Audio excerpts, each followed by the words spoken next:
He looked about 40-something in age, and he was well-tailored. I almost felt like crap standing next to him. I was in a deep stare when the barista, Tommy, brought me back to reality. "Hey, Liz." "Hey, Tommy. How are you?" "I'm fine. Getting the usual?" "Yes, please." I felt a pair of eyes burning a hole on the side of my face, so I tried not to turn and look. "Seems like you got yourself an admirer, pretty lady. A word of advice. Be careful with the older dudes." Making the ice cream wasn't the challenge. After all, we are pastry chefs. Producing ice cream, granitas, and sorbets had been a part of our daily routine long before we opened our ice cream shop. We had the techniques down pat. We knew what flavors worked well together, but in those early days, before we opened the doors of Buy Right Creamery, the thing that worried us the most was how we'd get enough people in the door. There we were, sitting in one of the many planning meetings that took place before we opened, running the numbers to determine how many guests we would need each day in order to break even. Chapter 5. Shonda. I let out a shaky breath. Gray was really pissed. I went into the living room, set my suitcase against the wall, and sat gingerly on the couch. I looked around, taking in Gray's clean, masculine house. It suited him. The wood, dark colors, and the feel of being outdoors even though you were inside. I could see that this was a home. His home. Chapter 8. Grayson. It was so easy to talk to Shonda. I'd forgotten how she always made me laugh, how relaxed I felt around her. I'd given her a tour of the grounds and the house before we settled into the kitchen and began making dinner together, as if we'd done so every night for the last few years. It was just another facet of her delightful personality. Before we leap into how the body ages and what that does to flexibility, let's consider why stretching is essential. We'd like to start by saying that stretching isn't only essential to people in the 50-plus club, it's vital to people of all ages. Most 50-plussers think of fitness and immediately balk at the idea. They envision hours spent on the treadmill or struggling under the weight of hefty dumbbells and bars. What we've learned in our mission to get fit and active after 50 is that there's an entirely different component of fitness that's just as important as getting your heart rate up and flexing those muscles. And that's called stretching. That Isabel could not stop staring. Her skin was clear and fair, and her blonde hair flowed down her back in beautiful waves. Even her deep-set blue eyes commanded attention. She spoke in a clear, crisp voice.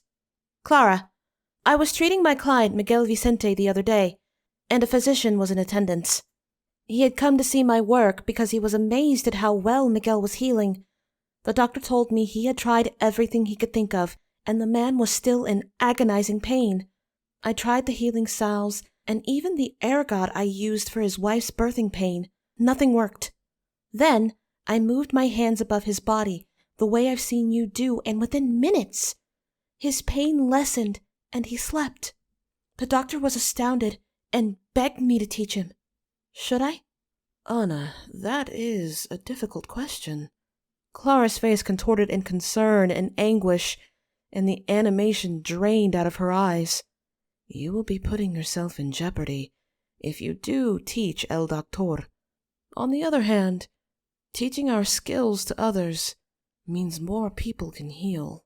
He knows where I live, and was bold enough to come to my house. More importantly, he believes my adopted parents aim to kill me. He gazes at my keycard claws.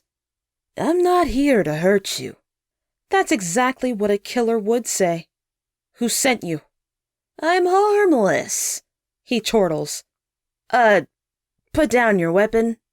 I tuck my keycards in my pocket and put a hand on my hip instead. Exude confidence. Get this guy to go away before John and Shauna come outside. Before I have to actually hurt him. You don't know who you're messing with. My whole body is a weapon.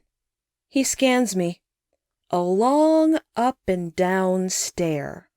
He hesitates on my hips, chest, settling on my face. I'll bet it is. Ugh! I didn't mean it like that. Saray crumbles into himself, and Hubert narrowly catches him. Lady Carey gives him a chair. What does this mean? Asbel asks. Saray needs a moment to catch his breath. The Lant noble family racks their brains for an answer. Victoria Bell was a mean woman and an infamous taskmaster, but she was never cruel. No old recruits would be looking for revenge.